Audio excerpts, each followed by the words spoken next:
Cerita berlanjut, setelah Hua Qingyuan dibuat bertanya-tanya akankah penyamarannya sebagai Kaisar Qing telah diketahui Yue Jianxin dan Yue Qingwu atau tidak.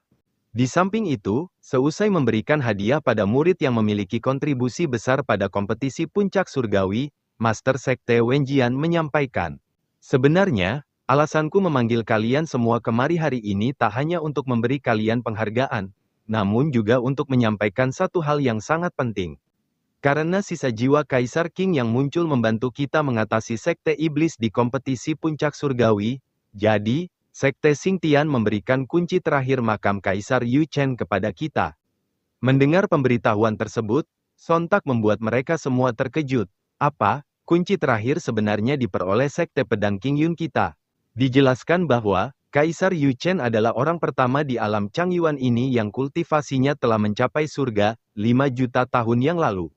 Dan legenda mengatakan bahwa Kaisar Yu Chen pernah mengumpulkan harta karun yang tak terhitung jumlahnya. Di antaranya terdapat harta yang paling berharga yaitu sebuah buku rahasia tertinggi yang bisa membimbing seorang kultivator mencapai jalan tertinggi.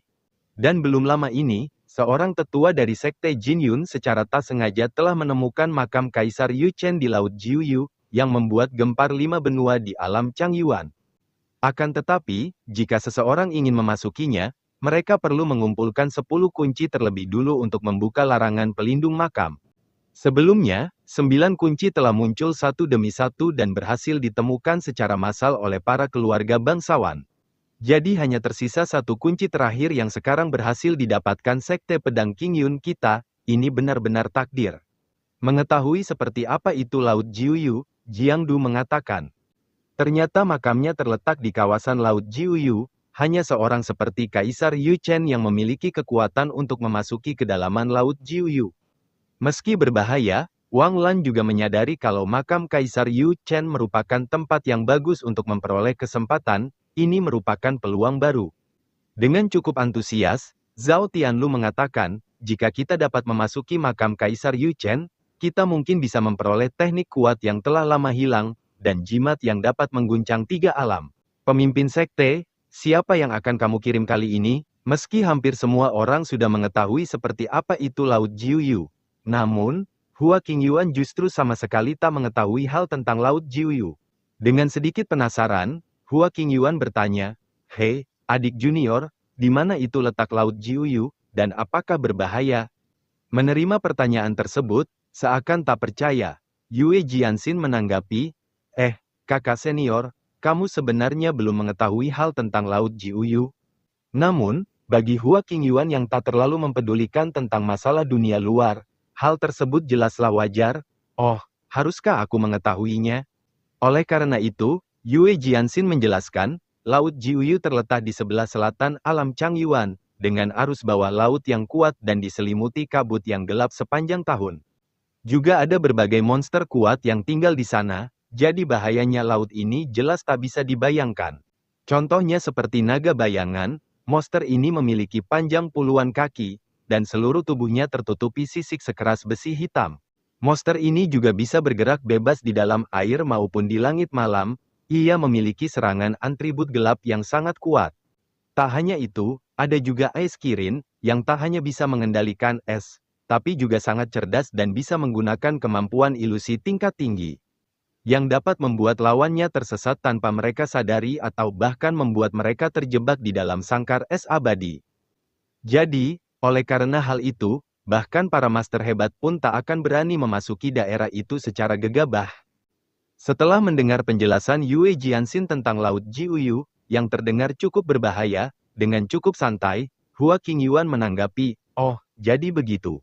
Lagi pula, apa hubungannya semua hal itu denganku? Toh, aku juga tidak akan pergi ke tempat yang berbahaya seperti itu." Melihat sikap Hua Qingyuan yang seperti itu, Yue Jianxin hanya bisa menghela nafas pasrah. Terserahlah, aku juga tak bisa membujukmu. Lagi pula, alasan Master Sekte memanggil kita kemari dan juga memberitahu kita tentang rahasia Laut Jiuyu kali ini, kemungkinan dia ingin meminta kita untuk mengambil tindakan. Namun, entah apa yang terjadi, Xuan Yin yang tinggal di dalam token kayu yang berada di saku Hua Qingyuan secara tiba-tiba menjadi sangat gelisah tepat setelah mereka menyebutkan tentang Laut Jiuyu. Menyadari hal itu, Hua Qingyuan hanya bisa segera menyembunyikan hawa keberadaan Xuan Yin agar tak menarik perhatian semua orang. Dan di samping itu, hal yang Master Sekte Wen Jian ingin sampaikan pada pertemuan hari ini juga telah hampir selesai. Apa yang ku sampaikan hari ini semuanya berkaitan dengan rahasia makam Kaisar Yu Chen, jadi ku harap kalian dapat memahaminya dengan baik. Baiklah, sekarang aku akan memberi kalian waktu untuk beristirahat, menjernihkan pikiran, juga mencerna apa yang telah kalian pelajari beberapa hari ini.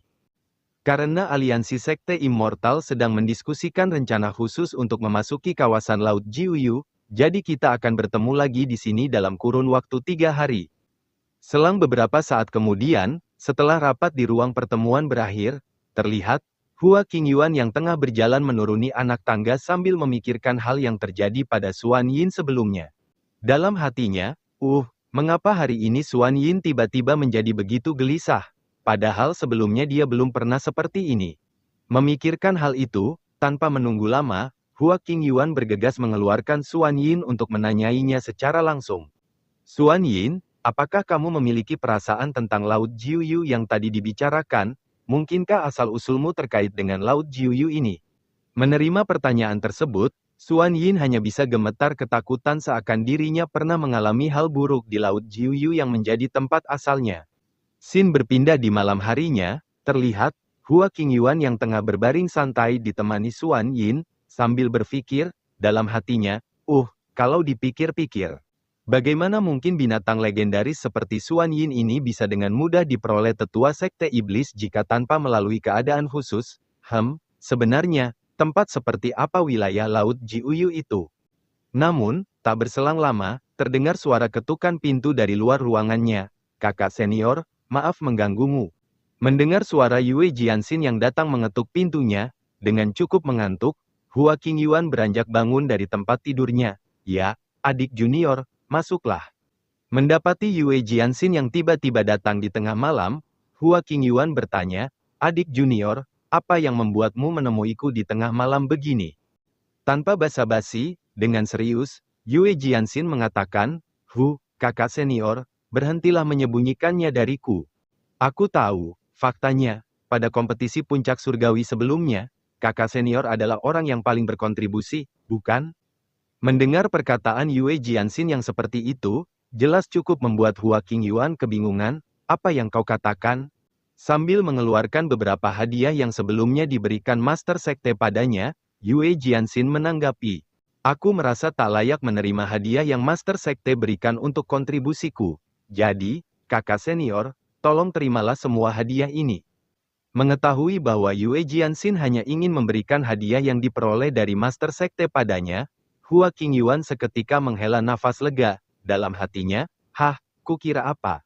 Namun, bagaimanapun juga, Hua Qingyuan jelas tak ingin menerimanya. Adik junior Yue, itu adalah hadiah yang diberikan Master Sekte padamu.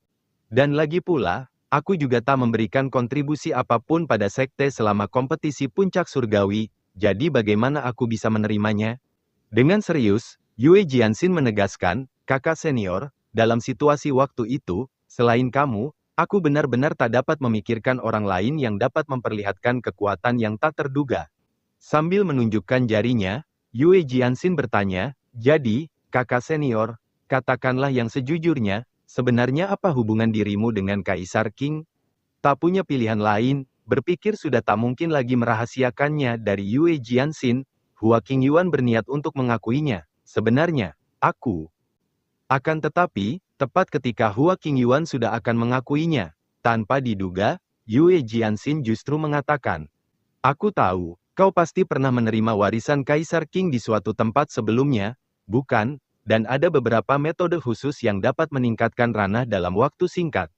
Menyadari kalau Yue Jianxin hanya mengira bahwa dirinya menggunakan teknik khusus untuk meningkatkan ranahnya secara paksa, sontak membuat Hua Qingyuan terdiam kebingungan.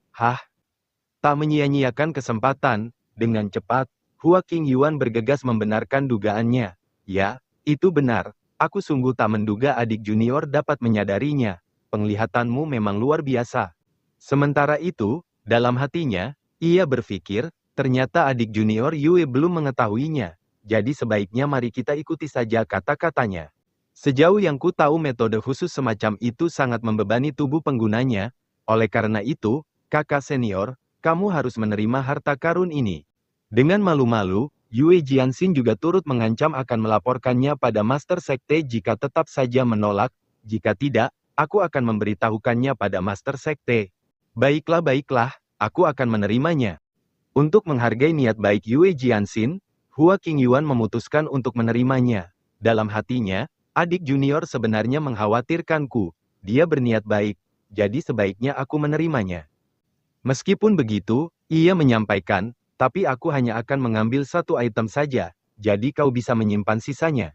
Dan juga, adik junior, tolong jangan beritahu siapapun tentang fakta bahwa aku telah memperoleh warisan dari Kaisar Qing. Kalau begitu, baiklah, kakak senior. Tanpa banyak basa-basi lagi, Yue Jianxin segera memintanya untuk memilih barang apa yang dirinya inginkan. Segeralah pilih satu. Namun, dari keempat jenis harta spiritual yang dapat dirinya pilih, perhatian Hua Qingyuan justru tertuju pada sebuah kunci yang terlihat biasa-biasa saja dalam hatinya. Entah kenapa, aku selalu merasa bahwa harta spiritual ini memiliki hubungan yang tidak biasa denganku. Oleh karena hal itu, tanpa pikir panjang, ia memutuskan untuk memilih harta spiritual tersebut. Aku akan ambil yang ini saja. Melihat hal itu, Yue Jianxin bertanya, dari sekian banyak harta spiritual yang bisa kamu pilih, apakah kakak senior yakin ingin memilih yang itu? Benda itu diberikan Master Sekte padaku setelah pertemuan kemarin. Dia juga mengatakan kalau harta spiritual ini memiliki energi spiritual yang terbatas dan hanya bisa digunakan untuk membuka makam, tak ada gunanya bagi para murid seperti kita. Dan dengan cukup kesal, mengira Hua Qingyuan sengaja memilih harta spiritual yang tidak berguna. Yue Jianxin bergumam, kakak senior pasti sengaja mengalah dariku lagi. Melihat itu, Hua Qingyuan mengatakan, tidak, adik junior, aku sungguh menyukai harta spiritual ini.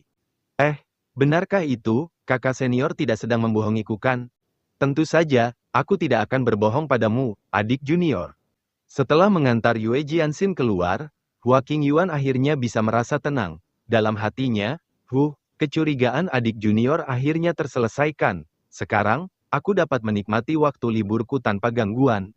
Sementara itu, di sisi lain, atau lebih tepatnya, di dalam ruang kesadaran spiritual Hua Qingyuan, terlihat para binatang kuno yang disibukkan oleh tugasnya masing-masing, dari Starbird yang mengumpulkan rumput spiritual. Lalu Sun Dragon yang melakukan alkemis, memurnikan pil menggunakan tungku alkemis. Sementara Chen Wu tengah asik memberi makan ikan-ikannya, Moon Tiger juga turut disibukkan oleh tugasnya yaitu membuat obat-obatan. Keempat binatang kuno tersebut benar-benar dijadikan selayaknya seorang pekerja oleh Hua Qingyuan. Kami adalah binatang kuno yang agung, makhluk terpilih, namun, bagaimana bisa sekarang kami justru menjadi apa yang orang sebut sebagai pencari nafkah? Mendengar keluh kesah Moon Tiger tersebut, Starbird bertanya, jadi apakah kamu merasa tidak puas? Tentu saja, jika kita terus mengikuti master baru ini tapi tetap gagal menemukan Dark Demon Spirit Jade, jika begitu, bagaimana kita bisa memecahkan segelnya dan naik? Lagi pula, kita ini adalah binatang kuno yang agung. Jika kita menginginkan kebebasan, sekaranglah waktunya untuk melawan dan memulihkan martabat kita. Tepat setelah Moon Tiger menyelesaikan orasinya tersebut, secara mengejutkan, Hua Qingyuan tiba-tiba muncul di belakangnya. Hal apa yang sedang kalian bicarakan? Namun, bukannya bertindak berani seperti yang baru saja ia orasikan, Moon Tiger justru langsung bergegas mempersiapkan tempat duduk untuk Hua Qingyuan. Tuan, silakan duduk. Tak hanya mempersiapkan tempat duduk, Moon Tiger juga langsung menyajikan minuman selayaknya seorang pelayan. Tuan, apakah kamu haus? Ini adalah mata air spiritual yang didinginkan dengan menggunakan kekuatan roh bulan, silahkan dinikmati. Sun Dragon, Starbird, dan Chen Wu sontak hanya bisa memandangnya sinis melihat sikap Moon Tiger yang tak sesuai dengan perkataannya. Kebebasan, naik. Menerima pelayanan yang cukup memuaskan. Dengan cukup senang, Hua Qingyuan mengatakan, Moon Tiger, terima kasih banyak atas kerja kerasmu. Sambil terus memberikan pelayanan pada Hua Qingyuan, Moon Tiger menanggapi, tidak masalah, ini sudah menjadi tugasku. Meski begitu, Moon Tiger tetap memberanikan diri untuk bertanya, "Tuan, bukankah sebelumnya kau telah berjanji untuk membantu kami menemukan Dark Demon Spirit Jade? Jadi, Tuan, tak lupa akan janjinya?" Hua Qingyuan menanggapi, "Oh, apakah kau memiliki petunjuk tentang keberadaan Dark Demon Spirit Jade itu?" Dengan sangat antusias, Moon Tiger menyampaikan, "Sebelumnya aku mendapatkan beberapa informasi tentang keberadaan Dark Demon Spirit Jade dari Zhao Rui. Meski tak banyak hal yang dirinya ungkapkan, namun, dia menyebutkan sebuah lokasi, yaitu, di daerah pegunungan Wuyun, 3.000 mil ke arah timur." Mendengar lokasi yang Moon Tiger sebutkan, Hua Qingyuan merenung sejenak. Dalam hatinya, pegunungan Wuyun, bukankah itu adalah tempat wisata yang terkenal untuk para kultivator? Tak hanya tinggal diam, Sun Dragon, Starbird, dan Chen Wu juga turut memohon dengan tatapan penuh harap agar Hua Qingyuan mau membantu mereka. "Tuan, kami mohon." Melihat itu, Hua Qingyuan memutuskan, baiklah, kita akan pergi ke pegunungan Wuyun itu besok pagi." Meski begitu, alasan Hua Qingyuan pergi ke pegunungan Wuyun tak lain juga untuk berlibur. Dalam hatinya, "Aku masih memiliki waktu libur 3 hari, jadi aku bisa pergi ke sana untuk berlibur selagi bisa." Tanpa berlama-lama lagi, Xin berpindah ke esokan harinya, di pegunungan Wuyun, yang akan menjadi tempat untuk Hua Qingyuan menghabiskan 3 hari waktu liburnya. Seperti yang dirinya katakan, Hua Qingyuan benar-benar berangkat di pagi harinya, dan terlihat tengah terbang memasuki kawasan pegunungan Wuyun menggunakan kendaraan yang seperti perahu spiritual. Model kendaraan terbang terbaru ini sungguh sangat stabil. "Yah, baiklah, tempat liburanku tercinta, aku akan segera sampai." Sepanjang perjalanan, Hua Qingyuan menyadari bahwa tempat ini kaya akan energi spiritual, juga memiliki pemandangan yang indah. Jadi pantas saja ini menjadi tempat wisata yang terkenal di kalangan para kultivator. Perjalananku kali ini sungguh sepadan. Tak berselang lama, setelah melewati perjalanan yang cukup panjang, Hua Qingyuan memutuskan untuk mendarat di tepian sungai. Namun, tepat ketika Hua Qingyuan baru saja turun dari perahu spiritualnya, dirinya seketika langsung mendapati salah seorang penduduk lokal datang menghampirinya. Melihat seorang pria tua yang datang menghampirinya, Hua Qingyuan bertanya, "Apa kau orang yang mengelola tempat ini?" Pria tua tersebut yang memanglah seorang petugas pengelola tempat wisata pegunungan Wuyun menjawab, "Yah, benar." Menerima jawaban tersebut, Hua Qingyuan lanjut bertanya, "Kenapa aku tak melihat satupun pengunjung lain di sepanjang perjalanan? Bukankah pegunungan Wuyun ini sedang booming?" Dengan raut wajah murung, pengelola pegunungan Wuyun tersebut memberitahu, "Itu terakhir kali terjadi ratusan tahun yang lalu. Saat ini, hanya akulah satu-satunya pria tua yang tersisa di pegunungan ini." Memang apa yang telah terjadi di pegunungan Wuyun ini? Yah, pegunungan Wuyun memanglah dulunya sangat makmur. Jadi tentu ada banyak kultivator yang berkunjung kemari. Seluruh keluargaku dulu juga tinggal di sini. Namun, beberapa dekade yang lalu, sebuah tragedi yang aneh terjadi di sini, menewaskan cukup banyak kultivator, dan keluargaku seperti telah dikutuk oleh kekuatan yang misterius. Bencana terus datang silih berganti, dan sejak saat itu, hampir semua orang telah pergi meninggalkan tempat ini, sekarang hanya tersisa diriku yang masih menjaga tempat ini. Pegunungan ini kemudian ditinggalkan. Hua Qingyuan yang baru mengetahui akan tragedi itu, menanggapi, jadi begitu, sungguh mengejutkan hal seperti itu justru terjadi di pegunungan ini. Oleh karena itu, pengelola pegunungan Wuyun menyarankan, jadi kusarankan, lebih baik menjauhlah demi keselamatanmu sendiri. Namun hal itu justru membuat Hua Qingyuan semakin tertarik berlibur di sana. Aku malah semakin tertarik untuk menghabiskan waktu liburanku di sini. Dan tanpa banyak basa-basi lagi, Hua Qingyuan segera memberikan sebuah bayaran untuk memesan satu kamar padanya. "Terimalah batu spiritual ini, dan sediakan aku kamar terbaik yang kau punya." Dengan sangat senang, Hua Qingyuan berpikir, tidak ada satupun pengunjung lain selain diriku. Bukankah itu berarti seluruh tempat wisata ini pada dasarnya adalah milikku sekarang? Luar biasa. Xin berpindah beberapa saat kemudian, di daerah pesisir pantai yang merupakan salah satu tempat wisata di pegunungan Wuyun dengan pemandangannya yang indah. Terlihat, Hua Qingyuan yang tengah asik bersantai sambil menikmati segarnya buah kelapa yang dipetik langsung dari pohonnya. Tak hanya itu, Hua Qingyuan juga turut ditemani para binatang kuno yang berada dalam wujud binatang kecil. Liburan kali ini sungguh luar biasa. Meski liburannya terlihat sempurna, namun, masih ada hal lain yang cukup mengganggunya. Dalam hatinya, tetap saja, akan lebih baik lagi jika adik junior tidak ikut. Benar saja, terlihat, Yue Jianxin yang ternyata juga datang ke pegunungan Wuyun. Kalau dipikir-pikir, adik junior, kenapa kau tiba-tiba datang ke pegunungan Wuyun?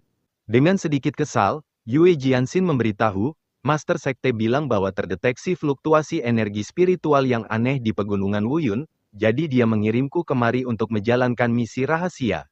Oleh karena itulah aku datang kemari, jadi, bukan berarti aku sengaja mengikutimu, kakak senior. Mendengar penjelasan Yue Jianxin tersebut, Hua Qingyuan tersenyum menanggapi, oh, aku mengerti. Namun, dalam hatinya, ia berpikir, misi rahasia apanya? Jelas itu hanyalah alasan Master Sekte agar adik junior berlibur. Memangnya siapa juga yang akan menjalankan misi rahasia di tempat liburan? Di sisi lain, Wen Jian yang menugaskan misi rahasia itu pada Yue Jianxin seketika bersin karena Hua Qingyuan yang membicarakannya dari belakang. Dalam hatinya, siapa yang sedang membicarakanku? Ya sudahlah, lagi pula aku juga sudah terlanjur di sini. Jadi sebaiknya aku menikmati waktu liburanku ini, juga mencari Dark Demon Spirit Jade selagi aku berlibur di sini. Mengingat akan hal itu, Hua Qingyuan menanyakan, Starbird, apakah kalian bisa merasakan aura Dark Demon Spirit Jade di sini? Starbird menyampaikan, Master, tidak terdeteksi aura Dark Demon Spirit Jade di sekitar sini. Kemungkinan besar letaknya berada jauh di pedalaman pegunungan Wuyun. Mengetahui akan hal itu, dengan santainya, Hua Qingyuan memutuskan, kalau begitu, kita akan pergi ke pedalaman pegunungan Wuyun untuk berlibur besok pagi. Namun, baru juga ia ingin menikmati waktu liburannya dengan penuh ketenangan, Hua Qingyuan justru malah mendengar suara langkah kaki dari pengunjung lain di sana. Hua Qingyuan yang melihat adanya pengunjung lain selain dirinya, bergumam, dalam hatinya, bukankah petugas tadi bilang kalau tak ada pengunjung lain di pegunungan Wuyun?